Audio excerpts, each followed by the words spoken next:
അസ്സലാമു അലൈക്കും വറഹ്മത്തുള്ളാഹി. സമസ്ത വാർഷിക പരീക്ഷയിൽ 4-ാം തരത്തിലെ അഖ്ലാഖിൽ നിന്ന് വരാൻ സാധ്യതയുള്ള മോഡൽ ക്വസ്റ്റ്യനാണ് പറയാൻ പോകുന്നത്. 1. ബ്രാക്കറ്റിൽ നിന്ന് യോജിച്ചവ ചേർക്കാം. അതിൽ 6 ചോദ്യങ്ങളാണ്. ചെറു സംഘം സലാം പറയണം വലിയ സംഘത്തിന്.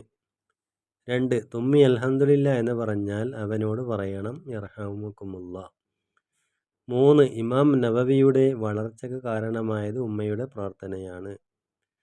4. ദാനധർമ്മങ്ങൾ നൽകുമ്പോൾ കുടുംബക്കാരെ പ്രത്യേകം പരിഗണിക്കണം. 5. പരലോക വിശ്വാസത്തിൻ്റെ അടയാളമാണ് അയൽവാസിക്ക് ഗുണം ചെയ്യൽ. 6. അനാവശ്യമായി ധനം ചെലവഴിക്കലാണ് ധൂർത്ത്. സെക്ഷൻ 2. ശരിയായ പ്രസ്താവനകൾ തിരഞ്ഞെടുത്തെഴുതാം. 1. പിശാചിൻ്റെ മിത്രങ്ങളാണ് ധൂർത്തടിക്കുന്നവർ. 2. നാം ഒരാളെ ആക്രമിച്ചാൽ അവൻ്റെ കൂടെ അല്ലാഹു ഉണ്ടാവും. 3. അക്രമം നിങ്ങൾ സൂക്ഷിക്കുക, കാരണം അക്രമം അന്ത്യദിനത്തിൽ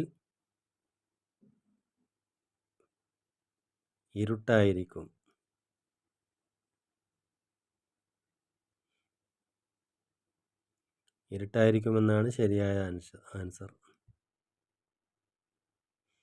4. മനുഷ്യനെ മനുഷ്യനാക്കുന്നത് ബുദ്ധിയാണ്. അതിൽ 3 എണ്ണമാണ് ശരിയായത്. 1. പിശാചിൻ്റെ മിത്രങ്ങളാണ് ധൂർത്തടിക്കുന്നവർ എന്നുള്ളതും, നാം ഒരാളെ ആക്രമിച്ചാൽ അവൻ്റെ കൂടെ അല്ലാഹു ഉണ്ടാവും എന്നുള്ളതും, മനുഷ്യനെ മനുഷ്യനാക്കുന്നത് ബുദ്ധിയാണ് എന്നുള്ളതും. ഇനി സെക്ഷൻ 3 2 വീതം എഴുതാം. അഹങ്കാരത്തിൻ്റെ ലക്ഷണങ്ങൾ: ജനങ്ങളിൽ നിന്ന് മുഖം തിരിച്ചു കളയുക, പൊങ്ങച്ചം പറയുക, വലിയവനാണെന്ന് നടിച്ച് ഗമയിൽ നടക്കുക, മറ്റുള്ളവരെ നിസ്സാരമായി കാണുക. 2. വിനാശകരമായ 7 വൻദോഷങ്ങൾ. അതിൻ്റെ ആൻസർ: അള്ളാഹുവിനോട് പങ്കുചേർക്കുക, സിഹ്ർ ചെയ്യുക, പലിശ തിന്നുക, അനാഥകളുടെ ധനം ഭക്ഷിക്കുക, ഘോര സമരങ്ങളിൽ നിന്ന് പിന്നോട്ടോടുക.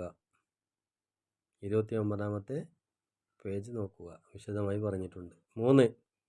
അക്രമത്തിൻ്റെ ഇനങ്ങൾ: 1. മനുഷ്യരെ ശാരീരിക ഉപദ്രവം ചെയ്യുക, മനുഷ്യരുടെ ധനത്തിൽ കൈകടത്തുക. അത് 20-ാമത്തെ പേജിൽ വിശദമായിട്ട് പറഞ്ഞിട്ടുണ്ട്. 4. നാം മിതത്വം പാലിക്കേണ്ട കാര്യങ്ങൾ: ഭക്ഷണം, വസ്ത്രം, കരണ്ട്, വീട്ടുപകരണങ്ങൾ എന്നിവയിലെല്ലാം മിതമായി ഉപയോഗിക്കുക. സെക്ഷൻ 4 ഉത്തരം എഴുതാം. യഥാർത്ഥ അറിവ് ഉണ്ടാക്കുന്നത് എന്തിനെയാണ്? യഥാർത്ഥ അറിവ് വിനയത്തെ ഉണ്ടാക്കുന്നതാണ്. 2. കാറൂൻ ആരുടെ സമുദായത്തിൽ പെട്ടയാളാണ്? മൂസാ നബി അലൈഹി ഇസ്ലാമിൻ്റെ. 3. ജീവനുള്ള മൃതദേഹങ്ങളാണെന്ന് ഹുദൈഫ റളിയല്ലാഹു അൻഹു പറഞ്ഞത് ആരെക്കുറിച്ചാണ്? നന്മ ഉപദേശിക്കുകയും തിന്മ വിരോധിക്കുകയും ചെയ്യാത്തവരെ സംബന്ധിച്ച്. 4. അസൂയാലു ചിന്തിക്കുന്നത് എങ്ങനെയാണ്? നല്ലതെല്ലാം തനിക്ക് മാത്രമെന്നും മറ്റുള്ളവർക്ക് ഒരു നന്മയും ഉണ്ടാവരുത് എന്നുമാണ് ചിന്തിക്കുന്നത്. 5. ദുനിയാവും ആഖിറവും നഷ്ടപ്പെടുത്തുന്നവരാണ് അവർ. ആരാണവർ? ലഹരിക്ക് അടിമയായവർ.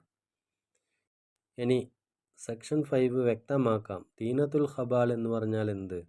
നരകവാസികളുടെ ശരീരത്തിൽ നിന്ന് വെന്തുരുകുന്ന ദുർജലമാണ് അത്. 2. ധൂർത്ത് പോലെ ഒഴിവാക്കേണ്ട സ്വഭാവമാണ് പിശുക്ക്. 3. കുടുംബക്കാർ എന്ന് പറഞ്ഞാൽ നമ്മുടെ ഉപ്പയും ഉമ്മയുമായി രക്തബന്ധമുള്ളവരാണ്. 4. ഹസദ് എന്നാൽ തൻ്റെ സഹോദരൻ അള്ളാഹു നൽകിയ നിഅമത്ത് നീങ്ങിക്കാണാൻ ആഗ്രഹിക്കലാണ്. ഇനി സെക്ഷൻ 6 ക്രമത്തിലാക്കാം, ഓർഡറിലാക്കുക. ലാ യദ്ഖുലുൽ ജന്നത അഹദുൻ ഫീ ഖൽബിഹി മിസ്കാലു ഹബ്ബത്തിൻ മിൻ ഖർദലിൻ മിൻ കിബ്റിൻ. ഇത്രയും കാര്യങ്ങളാണ് 4-ാം തരത്തിലെ അഖ്ലാഖിൽ നിന്ന് മോഡൽ ക്വസ്റ്റ്യനായി വന്നിട്ടുള്ളത്. വിദ്യാർത്ഥികൾ നല്ല രീതിയിൽ പാഠം വായിക്കുകയും പരീക്ഷയ്ക്ക് തയ്യാറാവുകയും ചെയ്യണമെന്ന് ഉണർത്തിക്കൊണ്ട് നിർത്തുന്നു. അസ്സലാമു അലൈക്കും വറഹ്മത്തുള്ളാഹി.